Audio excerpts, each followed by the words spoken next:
Caribbean is turning into a battlefield. President Donald Trump is reportedly preparing military strikes against Venezuela, targeting bases tied to the booming cocaine trade there.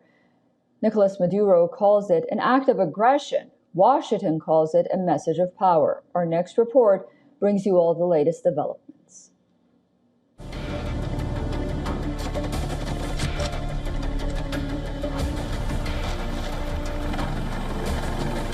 A new storm brews off the coast of South America.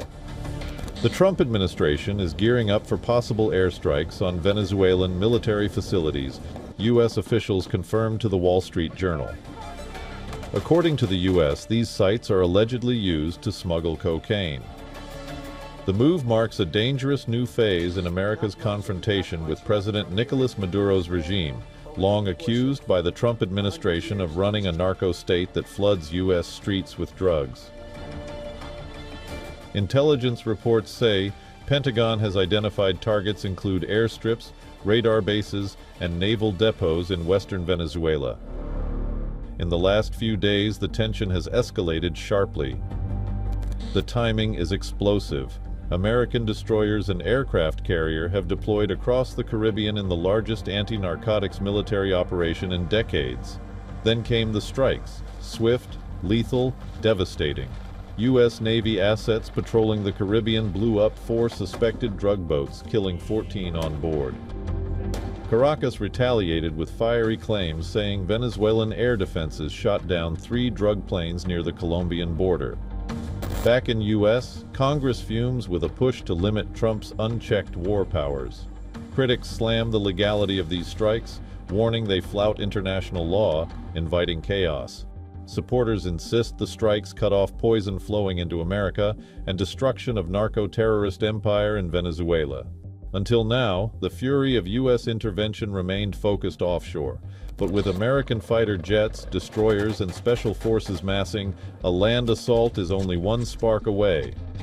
Maduro is vowing resistance. Trump moves his pieces relentlessly, signaling decisive moves that could topple Venezuela's regime at any cost.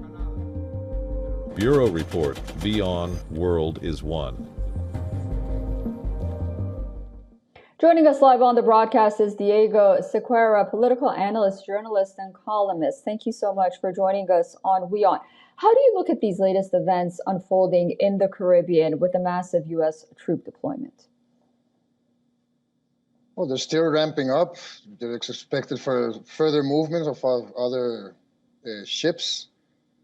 And basically, they're trying to put the pressure on a different purpose beyond the one they're stating, because there's no actual evidence of what they're stating about the drug operations and so forth. It has to do with regime change regarding Venezuela, and further down the road, it has to do with regional reshaping.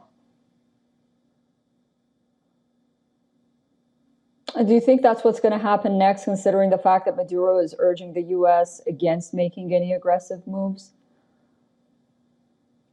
It's hard to predict. I mean, of course, Trump is, speaking with a high volume, but that doesn't mean it's going to deliver, or it's going to happen, or it's more importantly that he's going to succeed.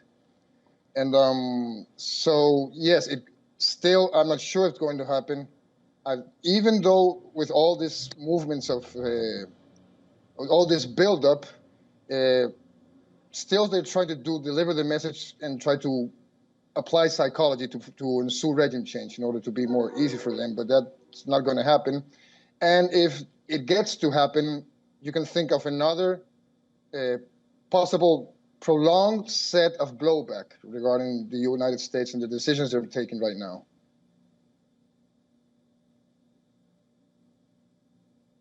Yeah, it'll be interesting to see who Venezuela turns to. You talked about the root causes of why President Trump is doing this. The White House is adamant in saying that it is because of the drug mafia and the drug cartels. And some are wondering, why wouldn't Washington then collaborate with Caracas to target these drug cartels?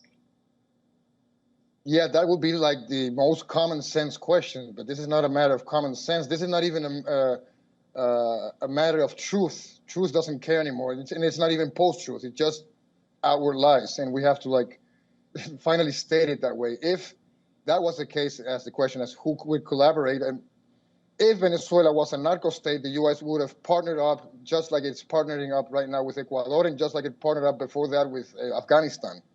That's basically it. I mean, that's actually how the U.S. approached the drug issue.